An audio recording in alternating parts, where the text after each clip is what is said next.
Well, hey there, I'm Emma from English, and in this lesson today, I'm going to help you to break some bad habits. Hopefully, we can stop you from being a little lazy at times with your word choice. There are so many interesting and intelligent ways of expressing your ideas in English. In fact, we're going to take a lot of these kind of dull, boring English words and replace them with better ones. More colorful, more impressive language. We're going to be focused on expanding your vocabulary. And as always, I've got a mini quiz for you at the end of this video to make sure that all these exciting new words actually stick in your mind and become part of your regular, everyday vocabulary. So hang around till the end and test what you know.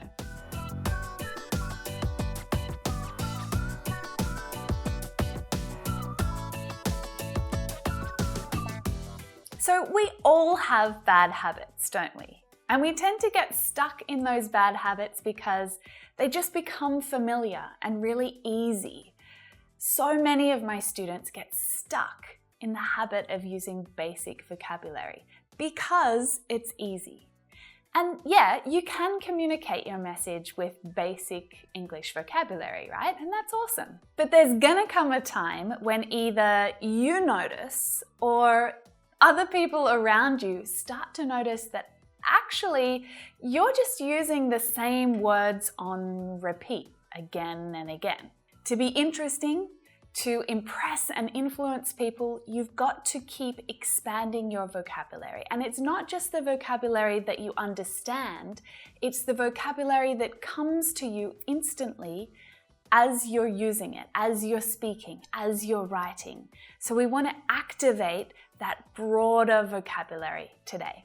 And one surefire way to expand your vocabulary and sound more impressive as you use English is to use better adjectives, better descriptive words in your sentences. And you can train yourself to stop using really dull and boring adjectives just by avoiding one little word. Very. Very happy, very good, very bad. And a little hint, some other words that you might be using with dull adjectives are words like so, such, and really. And the cool thing is, this one simple rule will help you to become more conscious and more aware of the words that you choose when you speak. And this is really important because using very regularly is a habit that you need to break. So then I said he was very...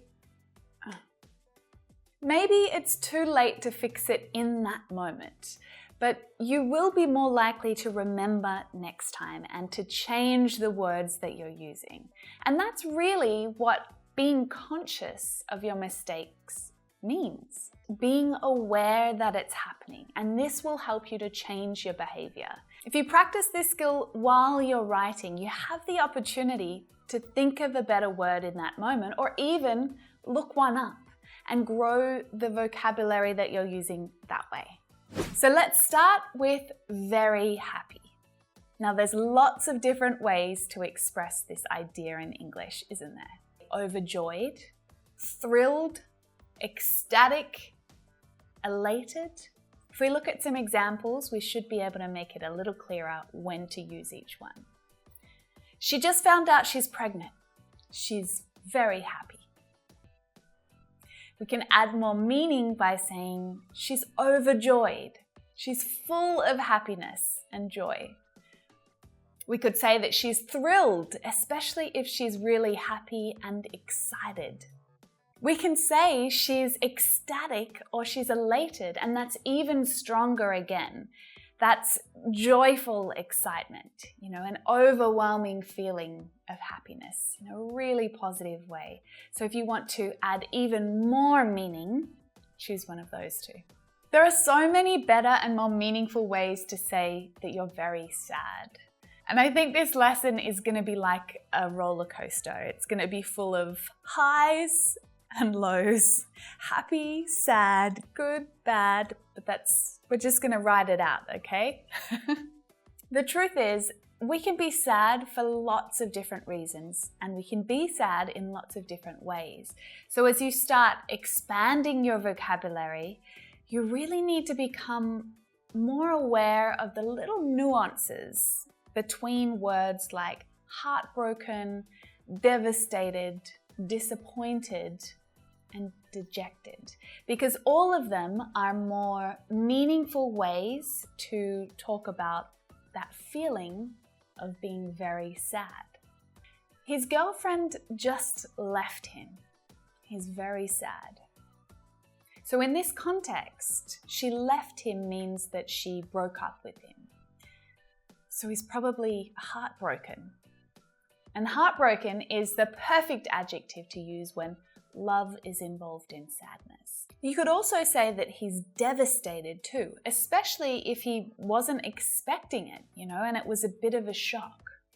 So when you have sadness together with shock and surprise, these emotions together, devastated is a really good choice. Let's look at a different example. Sarah looked very sad. She'd been so confident she would win the competition, but then she came fifth. She looked disappointed. She's unhappy because she wasn't as good as she thought she'd be. But you could also say that Sarah looks dejected. Using dejected suggests that in that moment, she's lost hope that she'll ever compete again. It's that sad. She's just lost all hope. There are several other really great words that you can say if you're very sad. You might use ashamed, melancholy, crestfallen.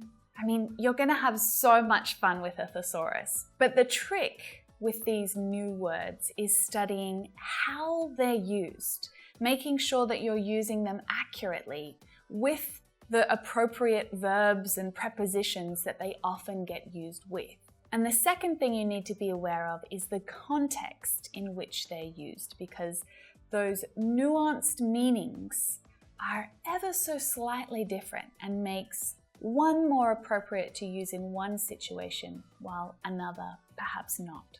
A great way to practice this is to write sentences using these words down in the comments below so that I can check them for you, help you to choose the right one for the right context.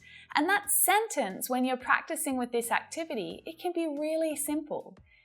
It can just be, he or she looked with that adjective because, and then include a short description of the situation. He looked devastated because he lost the competition. Stop saying very good. There are so many other better ways of saying very good in English. Very good should be banned because instead we can say amazing, fantastic, fabulous, magnificent, excellent, wonderful, splendid, exceptional, and awesome. Did I say awesome already? All these words are so similar, you can use them in almost any situation. That's a very good idea. It's a marvelous idea. It's an excellent idea. I thought your performance was very good. Your performance was exceptional. Your performance was amazing. It was a splendid performance. Okay, brace yourself. We're going down again. We're going to think of some alternatives for very bad. Can you think of any? Because there are lots of them. I'm sure some are popping into your mind already. Horrible, terrible, awful, dreadful, and atrocious. Can you hear that stressed syllable in those words when I pronounce it? I'm exaggerating the stressed syllable to add emphasis and even more meaning. Horrible, atrocious. You can do that with all adjectives, whether they're positive or negative adjectives, to add even more meaning. It tasted very bad. It tasted awful. yuck, or it tasted disgusting. Disgusting can be used when food tastes really bad or when something smells really bad. That smells disgusting. The weather's been very bad lately. The weather's been terrible lately. It's been dreadful. If you're talking about someone's behavior and you're saying that they behaved very badly, you might say that their behavior was atrocious. His behavior was atrocious. I love that word, atrocious. There's not a lot of things in the world that are atrocious, but it is a very good adjective to use when you're saying that something is very bad. The weather was atrocious. You have to be careful about how you use these negative adjectives because they have a really strong meaning and they can be offensive, especially if you're using them to talk about a person or something that they do or something that they care about. That can hurt. Can you think of any other ways to say very bad? This is a really good activity to practice, to activate words that you don't use so often. So if you can think of some other ways to say very bad, add them down in the comments below. If you catch yourself talking about something that is very big, then you can replace this kind of average adjective with a more sophisticated one, like huge, obviously, enormous, massive, gigantic, and monstrous. We walked through a very big gate at the entrance. It was an enormous gate. The gate that we walked through was massive. Gigantic and monstrous are very, very big, exceptionally large. Some of the ships that pull in and out of the port near my house are monstrous. When I'm walking past these gigantic ships, I feel very small. Can you think of a better way to say very small? Tiny. Minuscule. Minimal? Paul was quite angry about the damage, even though the scratch on his car was very small. It was tiny. Minuscule. We could hardly see it. The chances of losing all our money are very small. They're minimal. The chances are minimal. Let's keep going. What can you think of that's very dirty? Your kitchen? Your dog after it's rolled in dirt? Don't let that dog inside. It's very dirty. It's filthy. Filthy is a great word for very dirty. Your bedroom is filthy. If you're talking about a room or maybe a car that is very clean, you could say it was spotless or immaculate. Immaculate. Perfect. Not a single thing was out of place. We were so impressed when we got home. The house was very clean. The house was spotless. It was immaculate. They must have spent hours cleaning it. Oh, we can definitely improve on very pretty, can't we? And I'm sure, absolutely certain that you have at least one alternative in mind. Hopefully it was beautiful, but we can also use stunning, elegant, or even exquisite. Exquisite. She looked very pretty as she came down the stairs in a blue dress. She looked stunning as she came down the stairs. And lastly, as we come off the high of very pretty, of course we need to have very ugly, right? So instead of very ugly, you could say hideous. Hideous. So it's not hideous, which is a common mistake that I often hear my students make. It's hideous. And you can also say grotesque. Grotesque. Oh.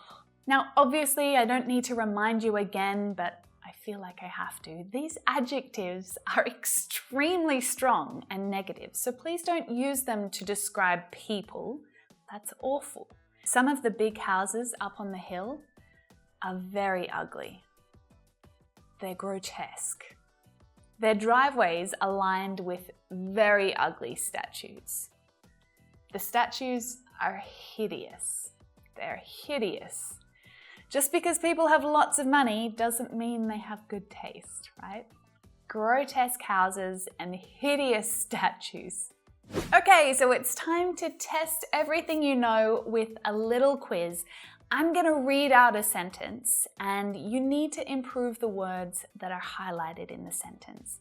There might be more than one option that you can choose from, so that makes it a little bit easier. But I'm going to go through them quite quickly because I want to test your recall. I want to test how quickly are these new words popping into your head, all right? So we're going for speed this time. Usually your car's full of rubbish, but today it's very clean. Today it's spotless. Today it's immaculate. Oh, a very ugly monster emerged from the cave. A hideous monster. A grotesque monster. Have you seen her engagement ring? It's very pretty. It's beautiful. It's elegant. It's stunning. It's exquisite. We were very sad to hear the fire destroyed their family home. We were devastated to hear that. They're getting married this afternoon, but unfortunately, the weather looks very bad. The weather looks awful, terrible, dreadful, atrocious. Look at the queue of people waiting to get in. It's very big. It's huge. It's enormous. The queue's massive, monstrous, gigantic. It rained the entire weekend we were away camping, so when we got home on Sunday, everything was very dirty. Everything was filthy. They suggested we meet them in France, which I thought was a very good idea. Was a marvelous idea. An excellent idea. An exceptional idea. A splendid idea. John and Kate were very happy when they found out they won the grand prize. John and Kate were overjoyed. They were thrilled. They were ecstatic. They were elated. Let me know how you went with the quiz down in the comments below. If there were a couple of words that you got wrong, or maybe they took you a little while to think of, hit the pause button now and practice writing a few more sentences like these down in the comments below. Another really great way of practicing these adjectives is if you have a speaking partner that you practice speaking English with regularly, or maybe you have a tutor or someone else you meet up with, ask them to listen out for very. Every time you use very when you're speaking, ask them to stop you and let you know that you've used very and give you the chance to think of a better word to describe that situation or that thing. There is no better way to improve your vocabulary in the way that you're using it than to stop in that moment and get you to self-correct, correct that or improve that adjective as you're using it. I hope that you enjoyed this lesson. If you did, make sure you subscribe by hitting the subscribe button just down there. I make new English lessons every week. In fact, here's a couple that I prepared earlier. I'll see you inside the next one. Bye for now.